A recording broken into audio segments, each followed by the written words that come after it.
ఓం శ్రీ గణేశాయ నమః. మనము శ్రావణ మాసం యొక్క మహాత్మ్యాన్ని గురించి తెలుసుకుందామండి. ఈరోజు మొదటి అధ్యాయం గురించి తెలుసుకుందాము. ఈ శ్రావణ మాస మహిమను అష్టాదశ మహాపురాణాలలో ఒకటైన శ్రీ స్కాంద పురాణాంతర్గతం నుండి స్వీకరించబడింది. నారాయణం నమస్కృత్య నరం చైవ నరోత్తమం దేవీం సరస్వతీం వ్యాసం తతో జయముదీరయేత్. శుక్లాంబరధరం విష్ణుం శశివర్ణం చతుర్భుజం ప్రసన్నవదనం ధ్యాయేత్ సర్వవిఘ్నోపశాంతయే.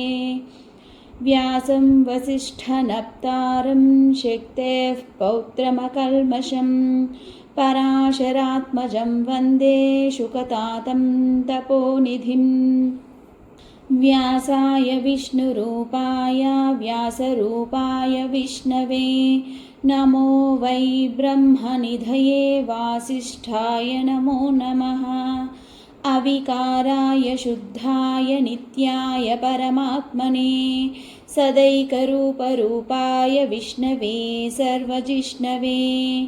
నారాయణం నమస్కృత్య నరం చైవ నరోత్తమం దేవీం సరస్వతీం చైవ తతో జయముదీరయేత్. శౌనక ఉవాచ సూత మహాభాగా వ్యాస శిష్య మహామతే త్వదీయవదనాంభోజాదుపాఖ్యానాని శృణ్వతం తృప్తిర్న జాయతే భూయ శ్రావణీచ్ఛా ప్రవర్ధతే. ఈ శ్లోకం యొక్క తాత్పర్యం తెలుసుకుందామండి. మహానుభావుడను విశేషమైన జ్ఞానము గలవాడవును వ్యాసమునీశ్వరునకు శిష్యుడవును అగు ఓ సూతమునీశ్వర, నీ ముఖపద్మము వలన అనేక ఇతిహాసములను వింటిని, అయినను తృప్తి తీరలేదు. తిరిగి శ్రావణమాస మహాత్మ్యాన్ని వినవలేనని కోరిక కలిగి ఉన్నది అని శౌనకుడు పలికెను. కార్తీకస్య చ మాహాత్మ్యం తులా సంస్థే దివాకరే మాఘమాసస్య మాహాత్మ్యం మకరస్థితే దివాకరే వైశాఖమాస మాహాత్మ్యం తథా మేషగతే రవౌ తత్ర తత్ర చ ఏ ధర్మాః కథితాః సర్వశస్త్వయా. ఈ శ్లోకం యొక్క తాత్పర్యం తెలుసుకుందామండి. ఓ మునీశ్వరుడా, సూర్యుడు తులారాశి యందు ప్రవేశించినప్పుడు కార్తీక మాస మహాత్మ్యాన్ని, సూర్యుడు మకర రాశి యందు ప్రవేశించినప్పుడు మాఘమాస మహాత్మ్యాన్ని, సూర్యుడు మేషరాశి యందు ప్రవేశించినప్పుడు వైశాఖమాస మహాత్మ్యాన్ని చెప్పి ఆయా మాసముల యందు చేయతగిన ధర్మములను సవిస్తరముగా చెప్పియుంటిరి. ఓ మునీశ్వరుడా, ఏ మాసం యొక్క మహిమను వినిన ఎడల మరి ఒక ధర్మమును వినవలయునని కోరిక కలుగదో అటువంటిదియు ఈ చెప్పబడిన మాసముల కంటే ఉత్తమమైన మాసము ఉన్న ఎడల చెప్పవలయును. ఎవరైనను ధర్మమును వినవలయునని కోరిక కలిగి ఉన్న ఎడల తెలిసిన వారు దానిని చెప్పవలయును, కానీ దాచకూడదు. సూతుడు ఈ విధంగా చెప్పుచున్నాడు. ఓ శౌనకాది మునులారా, మీరందరూ వినుడు.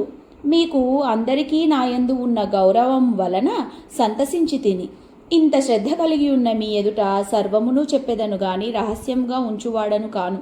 డాంబికము లేక ఉండుట, ఈశ్వరుడు ఉండుననుట, ద్వేషము లేకపోవుట, భక్తి కలిగి ఉండుట, పెద్దలను సేవించుట, నమ్రతగా ఉండుట, సమస్త విద్యలు నేర్చియుండుట, మంచి స్వభావము కలిగి ఉండుట, ధైర్యము కలిగి ఉండుట, శుచిగా ఉండుట, తపస్సు చేసుకునుట, అసూయత లేకపోవుట అను గుణములు 12 ధర్మములను వినవలేను అనుకునే వారికి ముఖ్యముగా ఉండవలేను.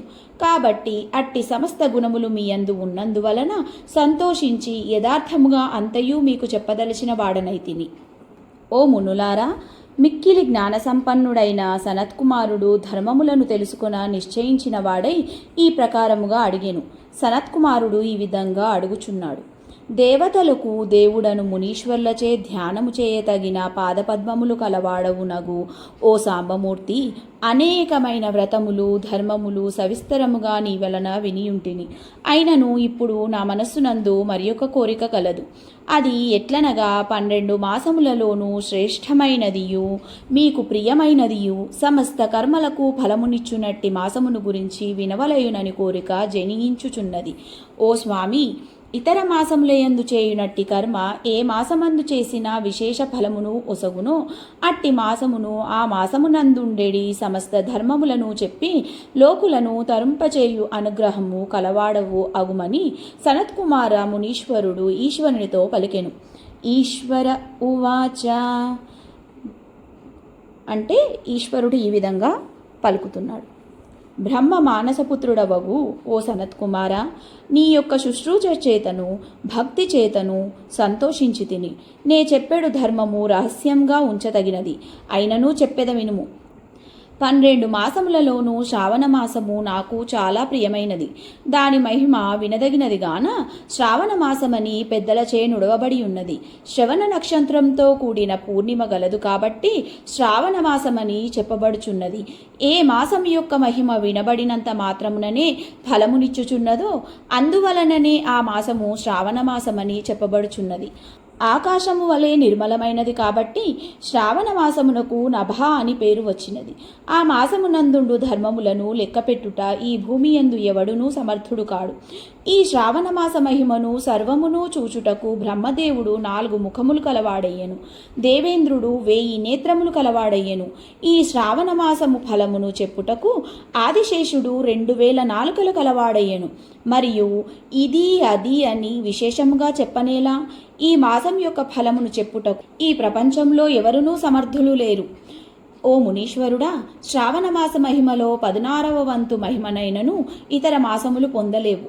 కాబట్టి ఈ మాసమంతయు వ్రతస్వరూపముగాను ధర్మస్వరూపముగాను ఉన్నదని మునీశ్వరులు చెప్పిరి.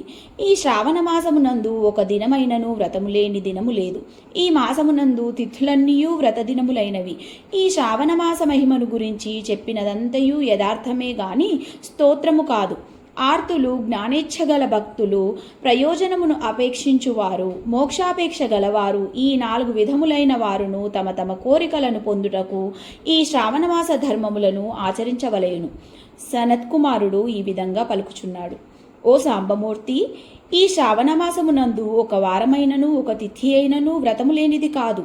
తిథులన్నీయూ తరచుగా వ్రతములు కలవియే అని చెప్పితిమి. దానినే విస్తరించి నాకు చెప్పవలెను.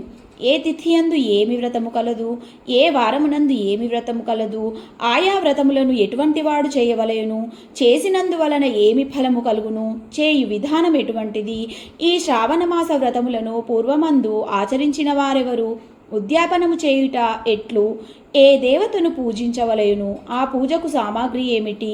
ఓ సాంబమూర్తి, నీవు ప్రధానుడవై ఉండగా నీ ఎడమ భాగమందు శక్తియు, కుడితొడయందు గణపతియు, నేత్రంబులయందు సూర్యుడును, భక్తాగ్రణ్యుడగు విష్ణువు హృదయమునందున నివసించి ఉండుట వలన సృష్టి స్థితి లయములను చేయుట వలనను నీవు బ్రహ్మస్వరూపుడవైతివి. నిన్ను పూజించిన ఎడల పంచాయతన పూజ జరుగును. ఇతర దేవతలను పూజించిన ఎడల ఆ విధముగా సంభవించదు. ఓ శివుడా, నీవు సమస్త దేవతలకును జీవస్వరూపముగా ఉండుట వలన నీవు శ్రేష్ఠుడవనుటకు ఎవరికి సందేహము లేదు. విరక్తిని చెంది శ్మశానమునందు పర్వతములయందు ఉన్న నీ యొక్క నివాసము ప్రతి వారికి నీ వైరాగ్యమును అవలంబించి మోక్షాపేక్షులుగా ఉండవలయునని బోధించుచున్నది. మరియు పురుష సూక్తంలో ఉతామృతత్వస్యేషానః అను మంత్రంచే ప్రతిసాదింపబడు దేవుడవు నీవే అని మునీశ్వరులు చెప్పుచున్నారు. ప్రపంచమును సంహరింపజేయునట్టి హాలాహలము అను విషమును నశింపజేయు ప్రళయకాలాగ్ని 3వ నేత్రముగా నుదుటను ధరించిన సమర్థుడవు నీవే గదా. సంసారమనెడు చీకటి నూతిలో పడద్రోయుటకు సమర్థుడగు మన్మథుని సంహరించిన వాడవు గదా. నీవు ఇటువంటి వాడవు అని నీ మహిమను చెప్పుటకు నేనెంతటి వాడను. గ్రుడ్డి గవ్వతో సమానుడనైన నేను 1,000,000 జన్మలెత్తినను నిన్ను స్తుతించుటకు సమర్థుడను కాను. కాబట్టి నాయందు దయ ఉంచి నేను వేసిన ప్రశ్నలకు అన్నిటికీ తగిన సమాధానములను చెప్పి నన్ను కృతార్థుడను చేయుము. इति श्री स्कांदपुराणे ईश्वर सनत्कुमार संवादे श्रावणमास माहात्म्ये प्रथमोऽध्यायः समाप्तः।